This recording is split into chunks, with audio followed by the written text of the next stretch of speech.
today. Okay, so Sam, he didn't come today, huh? Mm. Mm. Okay, let me share the screen.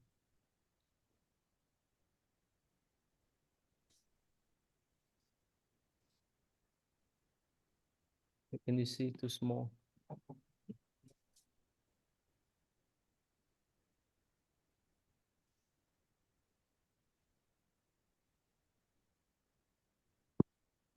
Can you see? Oh, that's better, yeah. Yeah. You want to read? Yeah. Dao Chu's. No, in 12th century, you can see. In 12th century Japan, Hanan developed several important effects of Shendo's doctrine. Among the recognition of the equal status of women and lay people, including those of the lowest social classes. Hanan's writings were taken by some to mean that there was no point in monasticism, that established monastic orders had been undermined, while Amida Butsu had been raised to the royal savior through whom devotees could attempt to reach the Pure Land. However, Honan continued his monastic status, as did his lineage for further 700 years. So, the Pure Land was obviously designed to get you to enlighten pretty quickly without the very long, difficult lifestyle of a monk trying to enlighten. So I guess they, at some point they said, well, if you can go to the Pure Land and enlighten, why would you put in all that effort to enlighten the old way, I don't know, how would you say that, the historical way? Anyways, and so, but apparently Honan continued his monastic tradition, and so it continued for 700 years. Okay, have we talked about the Sistine contemplation, visualization here yet? Not in this, I don't think in this class. I mean, I know I've looked at it and yeah, talked to maybe I talked to him. So Andy and Ben and Rubaya, you don't know, right? You don't know the Sistine, what do you call this? Sistine visualization of Amitabha Baba. No, can you go through it, sir? Yeah.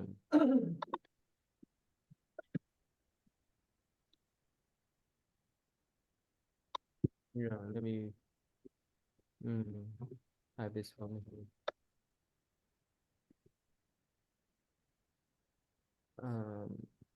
Let's see here.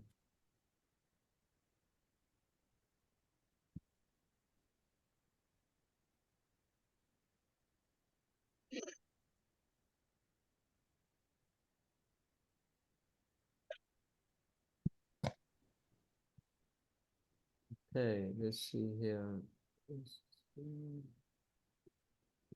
How you been, Sam? Oh, this is okay, right here. So you guys know the background, right? Background of this land, right? How it's come about? Yes. Excuse me. Ben, you know how this land come about? I just remember from the reading a couple weeks ago, but no, like, please enlighten me, because I don't know anything about this. You remember how it come about? So I'm trying to find a list. So there are 16 contemplations. No, not this. How about the original? Original, how it came about? How the Pure Land start? Oh, well, the Pure Land, well, from my understanding, the practice took popularity I mean, apparently the Buddha had spoke the sutra quite some time ago, but it took popularity, I guess, I can't remember the dates, in China because people were working, they were working a lot, very busy, and they were not very well educated. And of course, to enlighten the old fashioned, the original way, you have to spend very long hours and meditate. There's just a lot of things.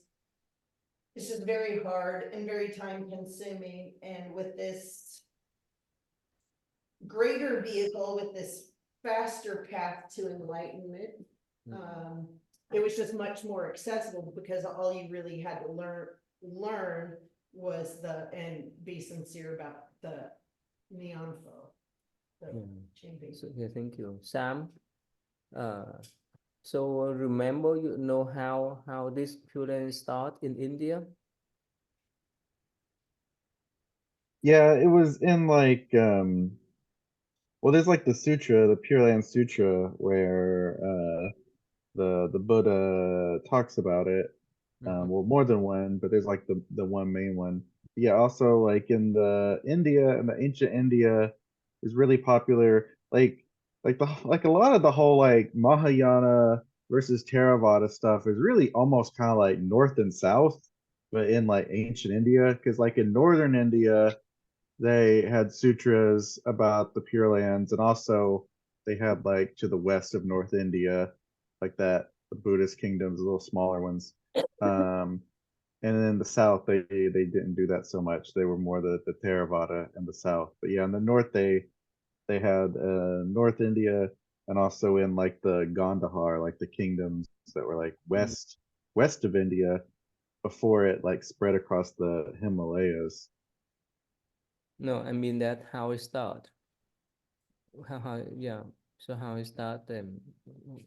You mean like how? Well, I know like there's the sutras where the Buddha describes like the Pure Lands of Amitabha and the other ones, and how like the Buddhas like they like with their merit they basically like all the enlightenment that they produce like kind of makes like an area around them that's like purified of defilements, and they can consciously like project that into like a whole world if they choose to, if they take the vow. Like Maitreya Buddha and Amitabha Buddha and a bunch of the Buddhas make vows to like create Pure Lands. It's Okay. how I would describe it. Yeah. So basically, do you remember how Pure Land start in India? You know this. That other than that that people didn't have a lot of time or education. No, that's the different. No, austerities. we talk about how the story start. How the Pure Land start. That like that Amitabha, No, nothing to do. not with the Western Pure Land, just Not yet, not yet. No, Like I'm talking about the original story. no, I must not. It must not be ringing a bell. No, okay. which patriarch was it? Like one of the patriarchs, I guess, would have like taught the doctrine to people. Yeah, let me review one more times about the original story of this Pure Land. So the story when it is. So a prince, he imprisoned his father, and his mother, the queen, tried to set her husband, the king, because her son, that the prince, not only imprisoned his dad, his father, but also didn't feed him anything, so that with the hope that he would die out of hungry. So what happened then? So every day, the queens took the shower and put on her body the honey, all type of the flour or any kind of nutritional uh, um, food that she could put on her body. Mhm. So after that, she wear her clothes. So every day, she whenever she visits her husband, the king, definitely she carried the food without. Oh, she had it on her body. She had the essence of the food, the flour, the honey, and so forth, so that when she went inside to see her husband, so she could took them down so that she could feed him. So that's the way he could survive for a while. So the prince, yeah, of course, at that time he became a king already. So I asked his officer, how was his father? So the officer replied that, well, the king or the dad still survive because every day your mom, the queen, went went to see your dad and gave him some essence food for him to survive. So the new king so angry that he almost killed his mother. But somehow some officers stopped him. So at that moment, she contemplated that somehow my family is chaos. My husband almost died because of my son imprisoned him and starved him to death, and he almost killed me too. So she so frustrated that she prayed to the Buddha. I mean, exactly Buddha to help her out. So at that moment, the Buddha appeared in front of her with his sacred power. And at that moment, he showed her all kind of pure around everywhere. And somehow she chose this one, the Pure Land of Amrita Buddha. The Western. Yeah, the Western Pure Land of Amrita Buddha. That's the original story. There's many stories behind that. Never heard of that? Right, so that start with this story, and man, the Buddha say, well, if you want to go to Pure Land, you need to recite Buddha names, Amitabha Buddha name. So before the queen asked Buddha, Buddha, please bless me. This life so horrible. My son tried to kill my husband. Even he tried to kill me. So there's nothing for me to clean on anymore on this world. Oh, that's just so chaos. There's a crisis in her life. And that's why the Buddha show her all kind of pure around 10 directions. And somehow she chose this one. And somehow the Buddha spoke. Remember three sutra, three Pure Land Sutra. Yeah, the short one, this is the summarization. The long one is the elaboration one, repeated one, and the last one is the system contemplation. So that's how it starts. You follow Ben? You follow my explanation how? So please remember, okay? Hi, and Stephen, how you been, Stephen? Mô Phật thầy, hi, I'm fine. How are you? Thank you. Yeah. So Andy, you follow Andy? Yeah. So Yes. Yes. so when what happened? Let's say if all kind of war happening, all kind of disaster or crisis happening around us now, what should you do then? You wish to go to Pure Land, you wish to go to heaven, what should you do then? If all kind of things happening now, what do you think? Or just accept and deal with that? Andy, what do you think? Is that me? Or I'm sorry. Yeah, I would want to go to the Pure Land. I wouldn't want to stay here.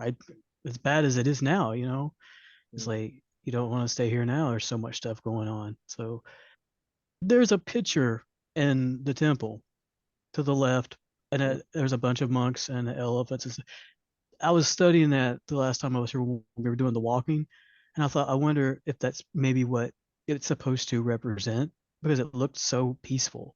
Maybe the Pure Lands. This over there. one, that one is for arhat. The one that attend arhatship become a holy monk.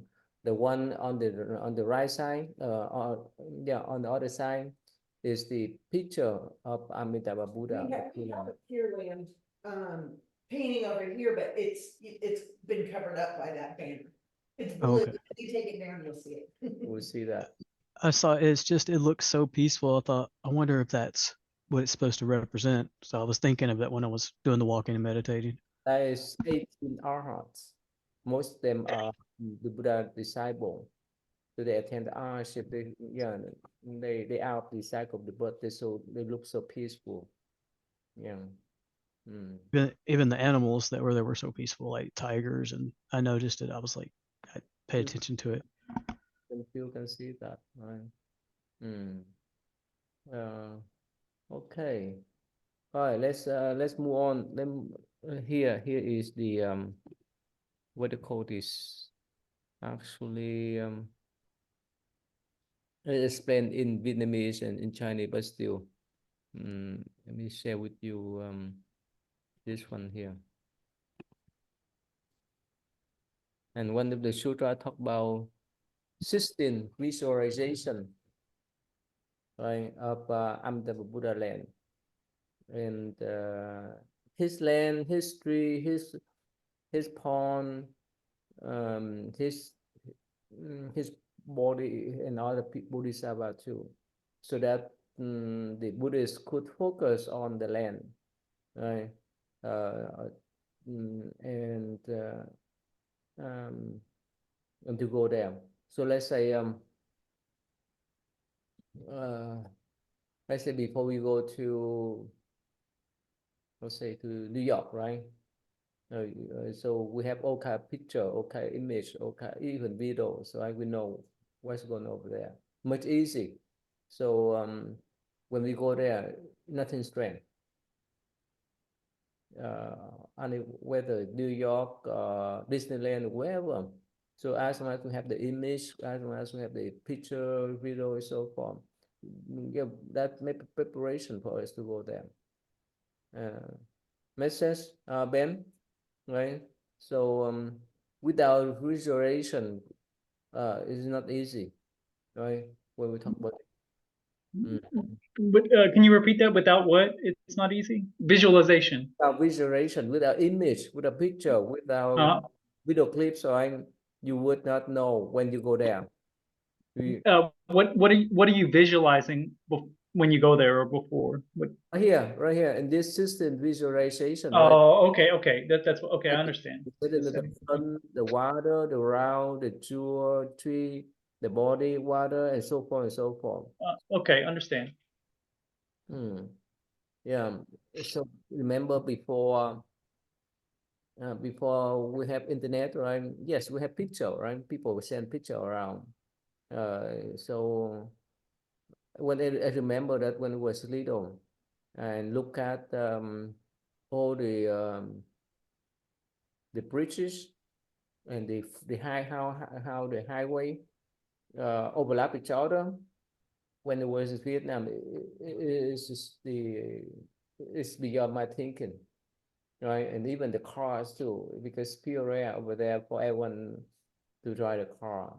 So here now it's normal. So I get used of that. I mean, that with that type of understand that type of a picture image when they got here, yeah, it's normal here. Well, and they said that, or this says the 16th contemplation is assurance of rebirth. So that way you're kind of making it solidified in your mind that if you put forth the effort, you will. Yeah, like Sam, when you teach a student, right, especially the young one, it's easy for them to see something, right, some picture, image on YouTube, right, instead of talking a lot, right? Yeah, it definitely helps like them like process it more if they can like see something instead of just hearing about something. And if you like do have to just describe something in words, it's like good to like make it something that they can imagine. Can you see this? I just show you here. Here all the story here, and this is the one example here. Can you see the English there? All right, this one is for the water. Actually, let me show you this one here.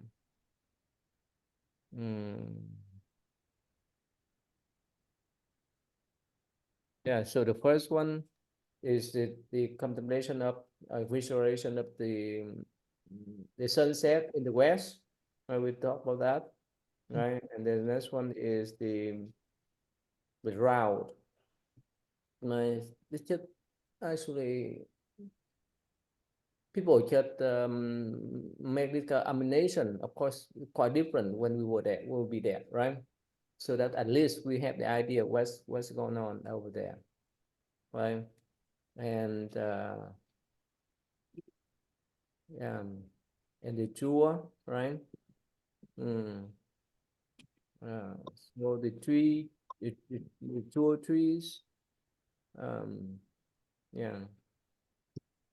So again, those kind of contemplation, visualization, much easier to capture our attention, right? If we sincere to do that, if we want to go over there. And that's the water contemplation. The water has 8 types of merits. Yeah. Anyway, so these are the contemplation. You see that?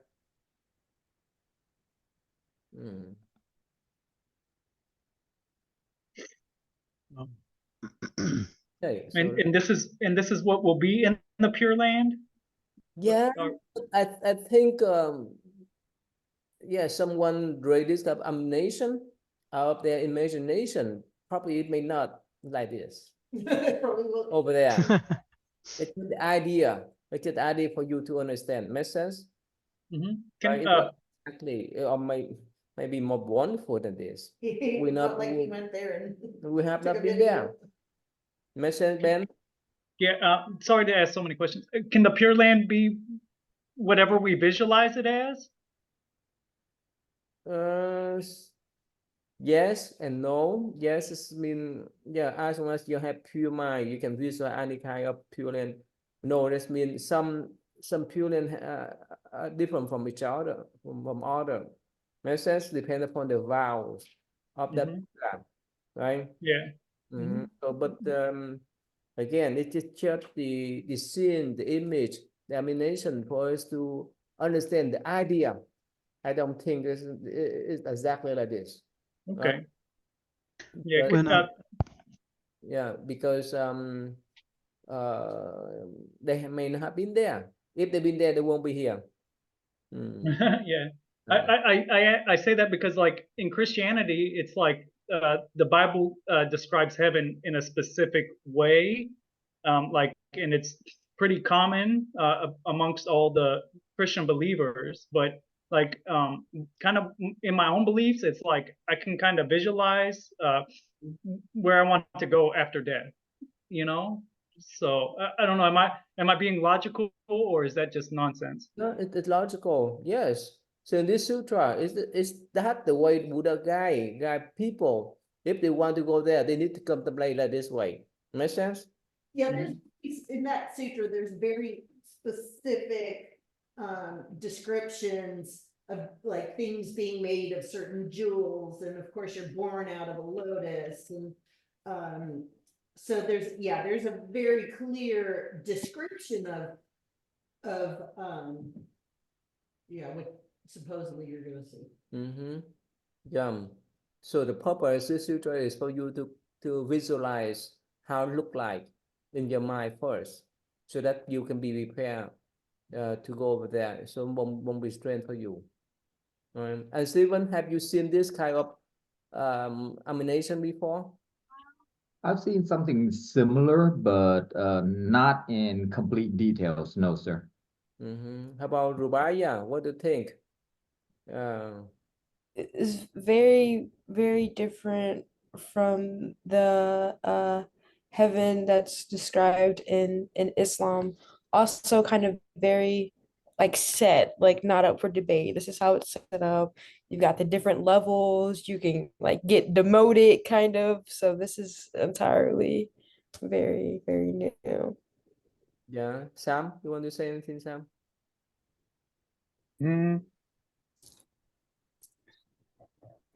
I don't know that much about all the other Pure Lands. I want to know more about them, but yeah, I've read the sutra, and I've also seen videos similar to this one. Like I actually with the kids one day we watched one that's similar to this but different. Um, but I've read the sutra where it's like, visualize you're watching the sun setting in the west, and then visualize that you see the water come up, and then the water turns to like blue crystal, and then like yeah, like I like that sutra.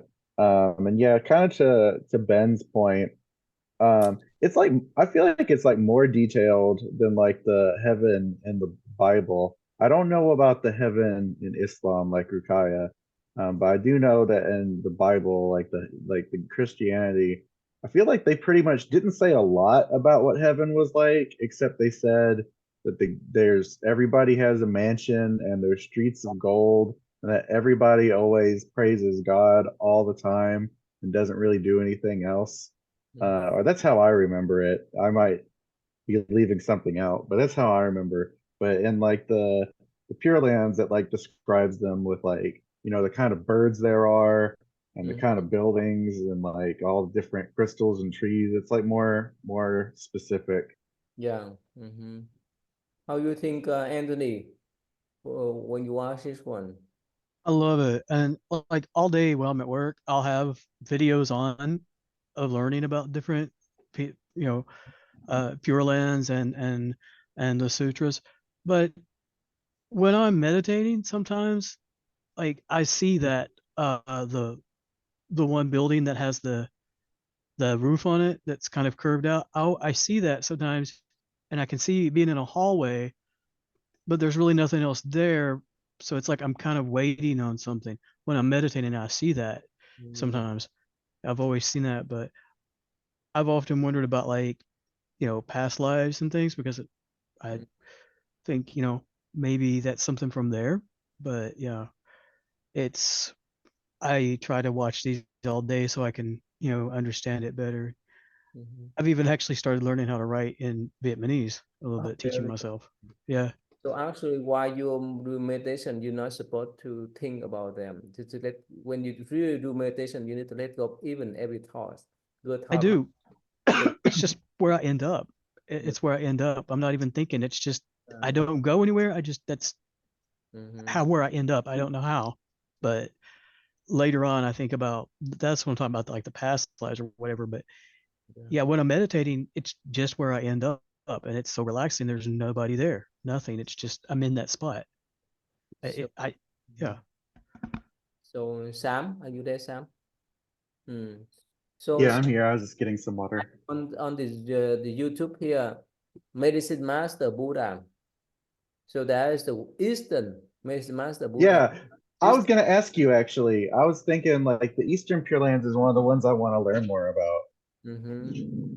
And in the past in China, they have some people they really want to go to Eastern Pure Land instead of Western Pure Land Amitabha Buddha. You know about? I've had the notion for some reason, because I don't know a lot about it, but I've had the notion for some reason that I want to go to the Eastern Pure Land instead of the Western one. I don't know. I'd have to know more about it, but I've had that like feeling. I don't know. I've never noticed the purple eyes before. I wonder if that's something that's a did you maybe they're supposed to have purple eyes? Is as a I just saw that in the one Buddha there. Because they're depicted with blue eyes. Well, this one had purple. It looks purple to me, but yeah. It's like they have like Deva eyes and like Yeah. Buddha eyes. Like in the sutras, it talks about the Buddha having different eyes. He's got his regular man eyes, and he's got Deva, basically God eyes, and then he has like Buddha eyes. Maybe it represents that. That's my guess. That's what the word I was looking for was representing something. Thank you. It's like, yeah, I just pay attention to a lot of details on things sometimes. So you heard about Medicine Master Buddha? Yeah, yeah. Mm-hmm. Yeah. Okay. All right. So let's us come back to, you see that? You see, I can just show you so you can see those are the emanation. Yeah. The traders of this type of emanation is so wonderful, right? At least we have that type of image with widow to follow. Otherwise, not easy. All right. So let's us come back to uh,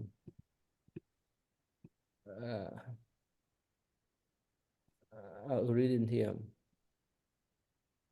Hey, let's see here.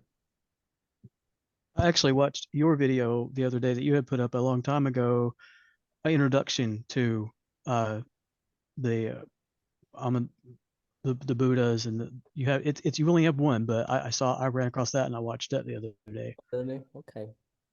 All right. So let's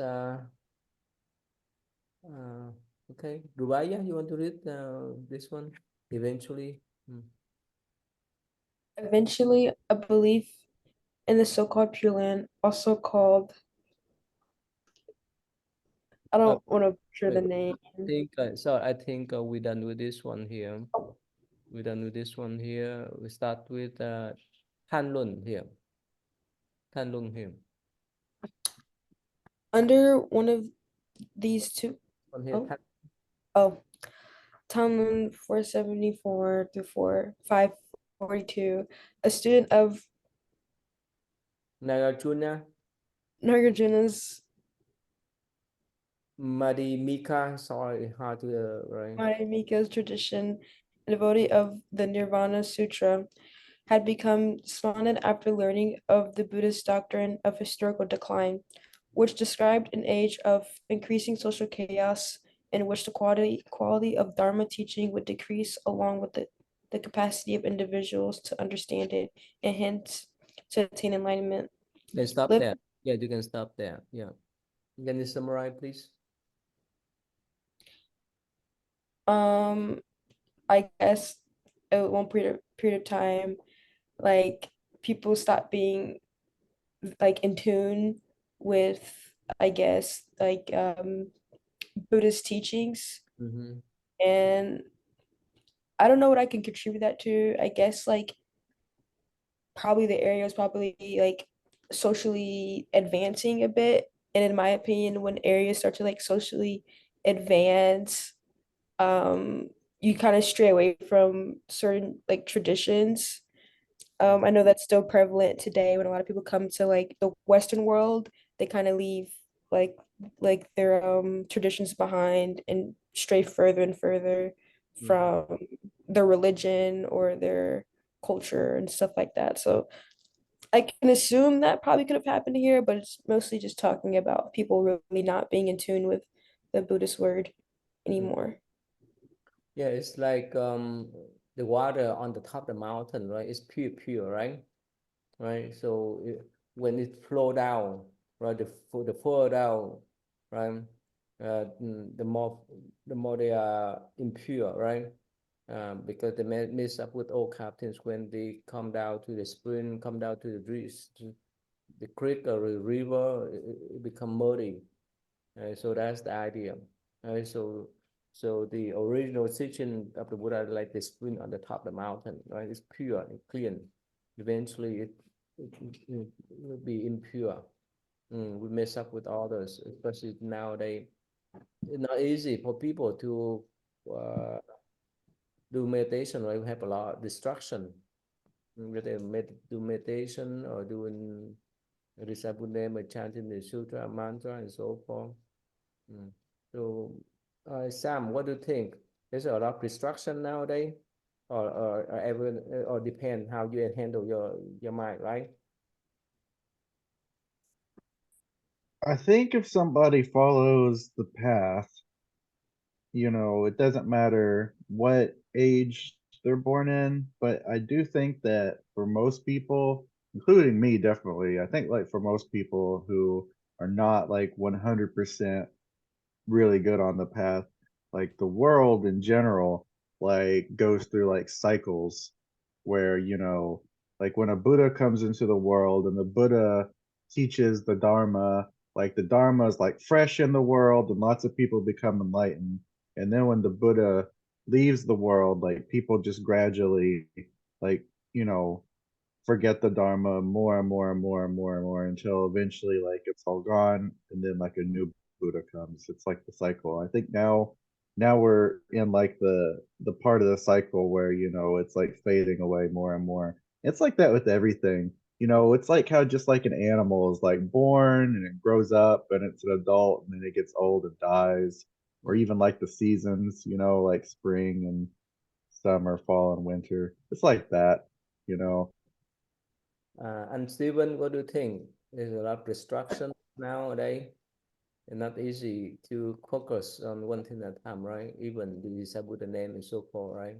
Yes, that is correct. And it's occurring sadly everywhere.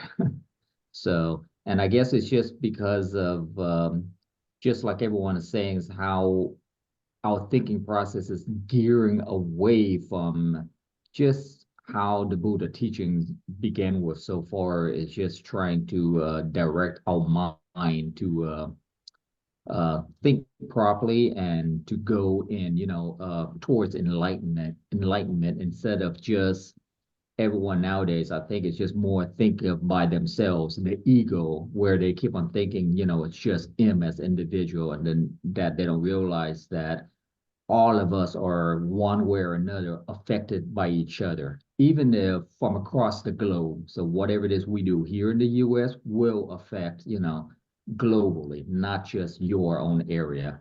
But and of course, hence all the chaos. So most of that. Well, you, yes, go ahead, Ben. To Stephen's point, yeah, because we were talking about that point this week. Just like how our culture's been, like kind of our religion in the West is consumerism and selfishness and kind of obtaining all these things and status and success. But Stephen had a good point. Like I guess that's what I want to ask you. It's like kind of like the butterfly effect. Like my actions that I take today, it does affect it does affect the whole world around me, you know. Not in a selfish way, but like I have to watch my actions because there is this one, and we had this talk too when I first met you, Ty, that because we're all one, that the actions, you know, you get what I'm saying. You get my point. So remember, we just talked about the lady, the driver of the truck. She got stuck on the truck, and the truck got stuck on the bridge, I think it was- right? Yeah. That affect to the whole communities here, right? Anthony? Yes, it did. Yeah, Yeah. it affect. It happened to everyone in the negative way, in the positive way too. Yeah. So how about you, Anthony? Is a lot of distraction now for you to focus your mind on Actually, I've found a way to make myself lay my phone aside, read, meditate. I said I've got a room that, you know, I go into upstairs and I meditate there. But I found it's starting to come like just natural, and I've gotten so into just reading it and learning it and absorbing it. And then when I meditate and I'm learning to say the Buddha's names, the Amitabha Buddha, the in and the breathing, and then I just go away. It's so peaceful. I've been doing this for about a month, and with work, it's affected it to the point where I got top performer and was last month for my team because of my way of handling other people. So, like they were saying about your reaction has somebody else's, you know, causes somebody else's reaction. It's like cause and effect. You know, whatever you do can cause an effect on somebody else. So the meditation and keeping control of yourself will affect others. If I have somebody that calls in really mad, but I'm just very calm and happy, they really change their tone quick. It's amazing how they do when people can be very mad with medical anymore. So. Well, it's a lot Congratulations, by the way. Oh, thank you. Distraction. No, I mean, I get a lot done in a day. Like, I get a lot of stuff done, and I think, part of my ability to get so much done is that, yeah, I have that concentration muscle, built, Mm, built pretty strong. mm. How about you? I definitely think about. Go ahead, Ty. Go ahead. Yeah, till ask. Go ahead. I ask you. Oh, I was gonna say like the distraction. Thinking about distractions does make me think of the conversation we had like 2 weeks ago. Whenever I went on my old man rant about how technology nowadays is like making everybody too focused on phones and stuff, including me, but like the people who are even younger, and also a lot of people my generation, but my generation and like even like definitely the younger generation are like too distracted all the time. I actually make a point to like not install, like if I notice I'm wasting too much time on an app, I like delete it from my phone. I try not to ever play like any video games or anything like a lot of people. I feel like that helps, but it's like hard. Like one distraction I can't get away from because it's a part of my life that I have to deal with is like work. I feel like work is like a monkey on my back that I have to Yes. always deal with. Just like this constant distraction I just have to live with and like adapt to. An evil necessity. Yeah. Controversial opinion that really makes some people angry, but it's not in any sense unsympathetic, even though it might come off like that. I think,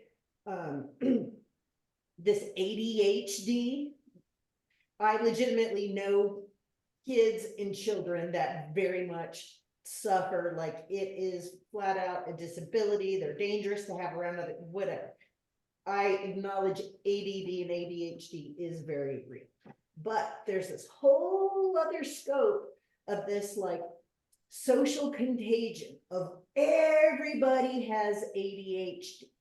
Well, I legitimately don't think these people's brains are misfiring like they've been told and led to believe. I think they have trained their brain to try to task switch so much just because of the way Yeah.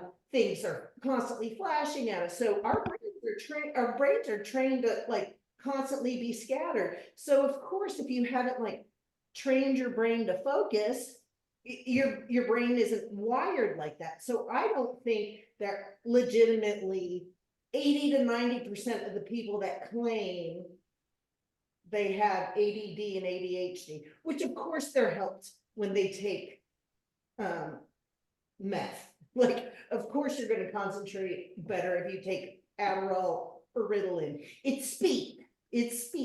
Like, so yeah, I think people have, or the society at large has trained our attention so scattered and all that, that now, like, it amazes me is how many people identify with this like brain disorder. And it's like, your brain isn't disordered, you just haven't built that muscle. You don't look at someone and that's not exercised a day in their life and say, well, you have a body disorder. No, they've never exercised, so of course they don't have that muscle there too. Anyways, that's my controversial opinion. I agree. Also, kind of a little wonky on it because I've been prescribed high dosage of Adderall, like no sleep for 3 days at a time. And I've started to kind of try to wean myself off of it because it's generally just like meth, like 100 different things going on at once. And it kind of affects my meditation. I don't think I've had like, I don't want to say a good meditation, but one where I've really gained anything in about 4 months. So I definitely agree on your take with just the medicine and the ADHD. I think the hard part though is that when you've been so reliant on that, and a lot of just this goes into like big pharma and them just wanting to just shove 1,000 different meds at you is okay. No meds. How do I train my brain to do something that I haven't done since I've been medicated? It's, how do you get back to that point? How do I get back to meditating when my brain is just like completely fried because of just these drugs that are just being prescribed to help me with my ADHD. So for those who are like very consistent with their meditation, if you can give tips on, how do you stay consistent and what does meditation look like for you, it'd be very, very helpful. Yeah. Oh, I can speak to that because my mother never had me tested as a child. I was horrible in school because I could not pay attention, and everybody was just too slow for me. I did eventually get tested, and I do legitimately have it. I don't take my meds all the time.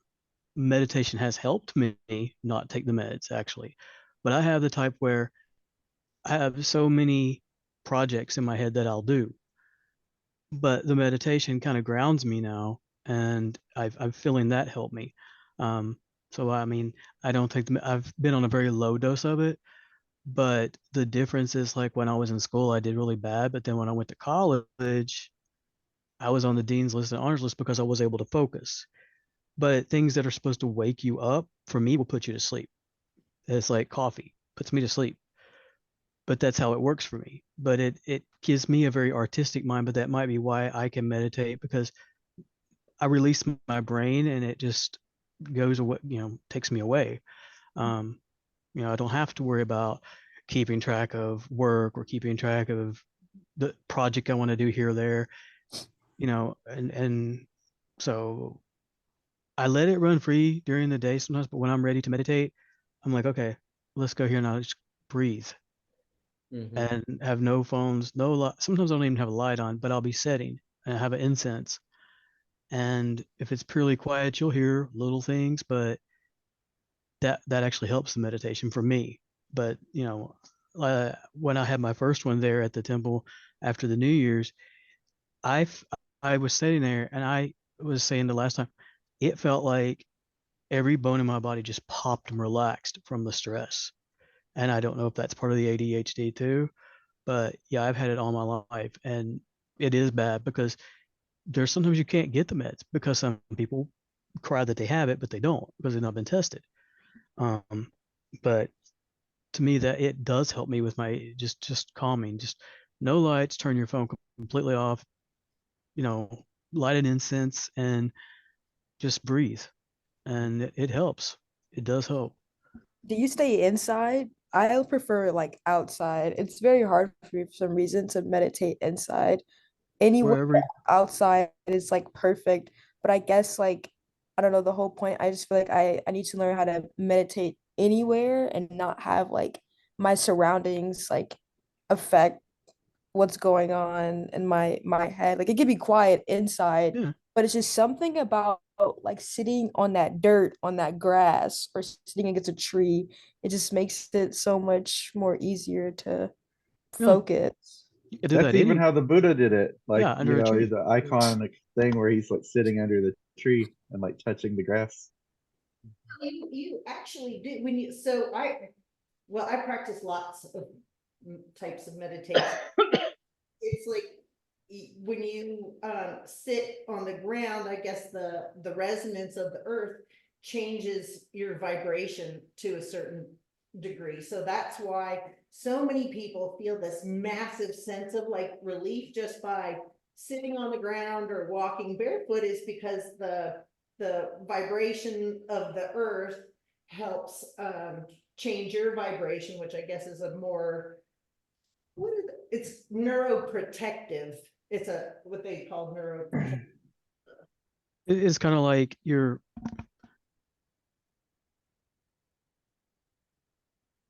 Oh, you got turned off. I think you muted yourself, Anthony. sorry. It's wherever you're sitting, outside, inside, whatever.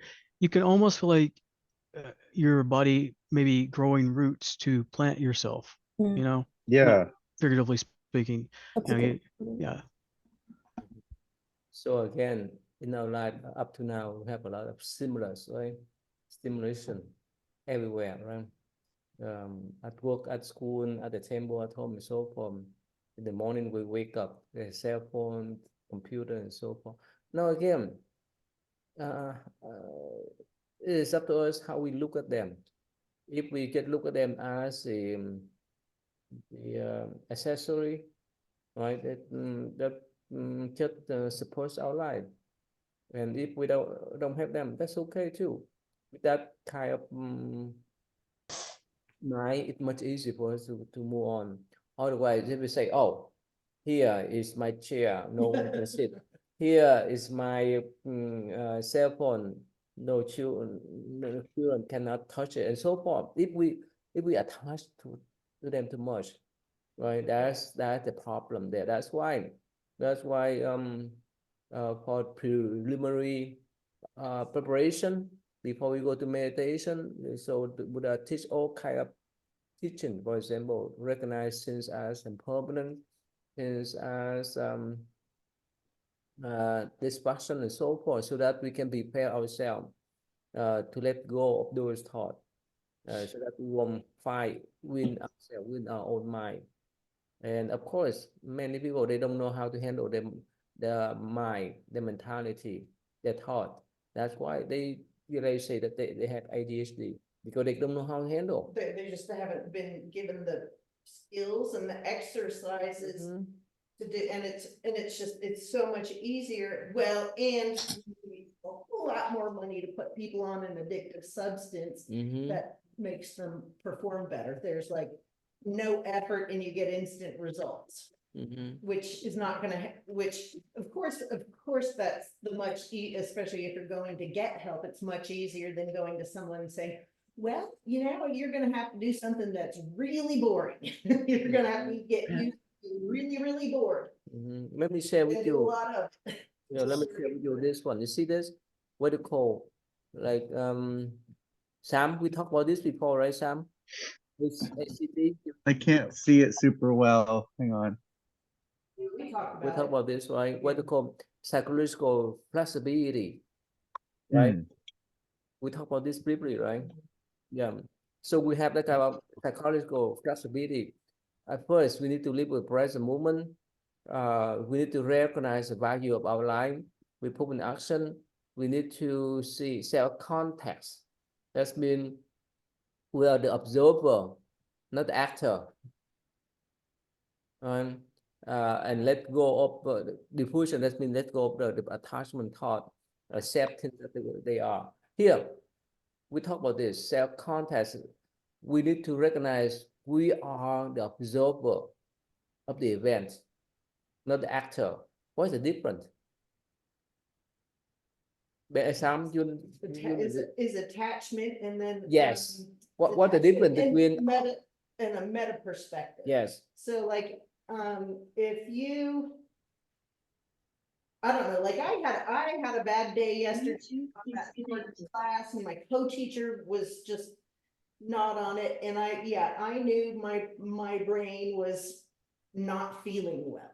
But I mean, fortunately, I've been given skills of knowing, not understanding that it's not self, that I'm just kind of witnessing all of these, that I was able to kind of start slowly stepping myself away from being emotionally invested in that situation. So yeah, when you have these greater skills, like this is a simple way to put it, but you learn what they call a metacognition, where you're able to kind of focus, you're able to kind of zoom out and see multiple perspectives, and also understand that there's not really a you thing that's getting us insulted, or if you are getting insulted, that it's just your ego